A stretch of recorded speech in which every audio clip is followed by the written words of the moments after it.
ચોક્કસથી પશુપાલક ભાઈઓ, આપણો પશુપાલનનો મુખ્ય ઉદ્દેશ જે છે એ સારામાં સારું આપણે દૂધ ઉત્પાદન લઈએ અને જેના થકી આપણને પૈસા મળે, રોજગારી મળે એ જ હોય છે.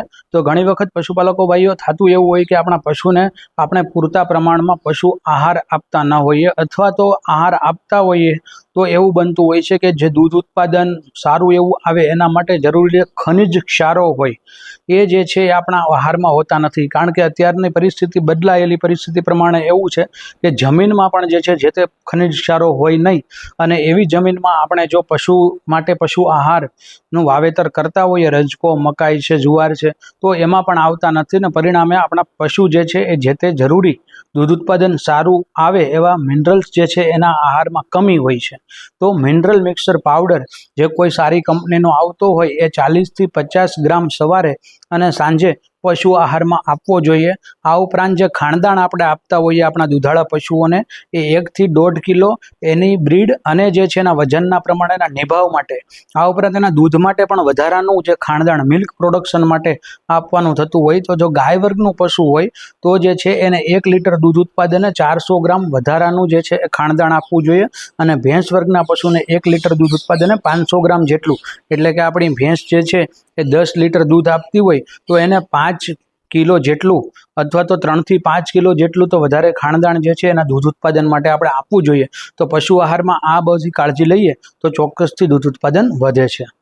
ચોક્કસથી આ બાબતમાં ચોમાસાનો સમય છે પશુપાલક ભાઈઓ, આપણે જાણીએ ચોમાસાનો સમય છે એ બાહ્ય પરોપજીવીઓ અને બેક્ટેરિયા છે, વાયરસ છે, એના માટે ખૂબ જ અનુકૂળ સમય હોય. તો આ સમય દરમિયાન આપણે જ્યારે દૂધ દોહન કરીએ ત્યારે પશુના આંચળમાંથી પણ ઘણી વખત બેક્ટેરિયા જે છે એના શરીરમાં પ્રવેશી અને આ આંચળની બીમારી, જેને મસ્ટાઇટિસ નામનો રોગ કહેવાય છે, એ જે છે સર્જન કરતા હોય છે અને આપણા પશુને જે છે પીડા ભોગવવી પડતી હોય, દૂધ ઉત્પાદનમાં ઘટાડો થાય, દૂધમાં ફોદા આવે, દૂધમાં લોહી આવે, આવી બધી વસ્તુઓ તમને જોવા મળતી જશે.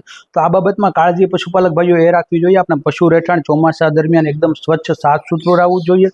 દિવસમાં 1-2 વખત જે છે પશુ રહેઠાણની સફાઈ કરવી જોઈએ. મળમૂત્રના વ્યવસ્થિત નિકાલની આયોજન કરવું ખૂબ જ જરૂરી છે. આ ઉપરાંત જ્યારે દૂધ દોહીએ ત્યારે દૂધ ધોતા પહેલાં ખાસ કરીને હુંફાળા ગરમ પાણીથી પશુના આમ આંચળને ધોઈ અને સ્વચ્છ કોટનના કપડાથી એને લૂછી અને ત્યારબાદ જ વ્યવસ્થિત રીતે દૂધ દોહન કરવું જોઈએ. દૂધ દોહનાર વ્યક્તિની સફાઈ પણ ખૂબ જ અગત્યતા માંગી લેતી હોય છે. દૂધ દોહનાર વ્યક્તિના નખ વધેલા ન હોવા જોઈએ, એને કોઈ પણ પ્રકારની ટીબી જેવી ગંભીર બીમારી ના હોય. આ દરેક વસ્તુ જે છે એ ખાસ ધ્યાનમાં રાખવી જોઈએ. અને દૂધ દોહન પછી પણ પશુને જે છે આંચળના જે છિદ્રો હોય એ થોડા સમય સુધી ખુલ્લા રહેતા હોય ને એમાંથી બેક્ટેરિયા એના શરીરમાં પ્રવેશે તો થોડા સમય સુધી પશુને દૂધ દોહન બાદ પણ એવો ખોરાક આપવો જોઈએ, ખાણદાણ આપવું જોઈએ કે એ અડધી કલાક સુધી બેસે નહીં અને ઊભા આહારનું સેવન કરે અને ત્યારબાદ પશુ બેસે તો કશો વાંધો આવતો નથી. આ દરેક બાબત ધ્યાનમાં રાખવાથી પશુને આમ આંચળની બીમારી થતી નથી.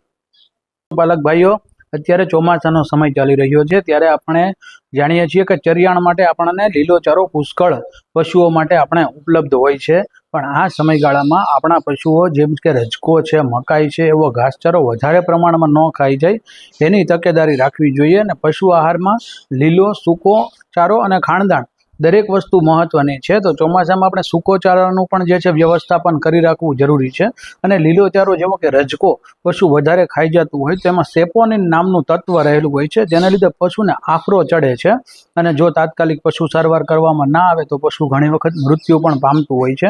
તો આ બાબતે જ્યારે આપણે પશુને ચરિયાણામાં મોકલીએ અથવા તો લીલો ચારો વધારે પ્રમાણમાં આપીએ તો કાળજી રાખી, તકેદારી રાખીને એના પહેલાં એને થોડો સૂકો ચારો આપણે ખવડાવીએ તો આ સમસ્યા રહેતી નથી. આ ઉપરાંત ચોમાસાના સમયમાં જંતુનાશક દવાનો છંટકાવ કરતા હોઈએ આપણે તો એવો ચારો પણ તાત્કાલિક પશુઓને ના આપવો જોઈએ. થોડા સમય એને તડકામાં રાખી અને પછી આપણા પશુઓને એને નીરી શકાય. આ ઉપરાંત પરિવહન કરીને આપણે લીલોચારો, સૂકો ચારો દૂરના વિસ્તારમાંથી લાવીએ ત્યારે ટ્રક નીચે સૌથી નીચેના ભાગમાં દબાઈ ગયેલો ચારો હોય એ ઘણી વખત બટાઈ જાય છે, ખરાબ થઈ જાય, એમાં ફૂગ લાગી જતી હોય છે.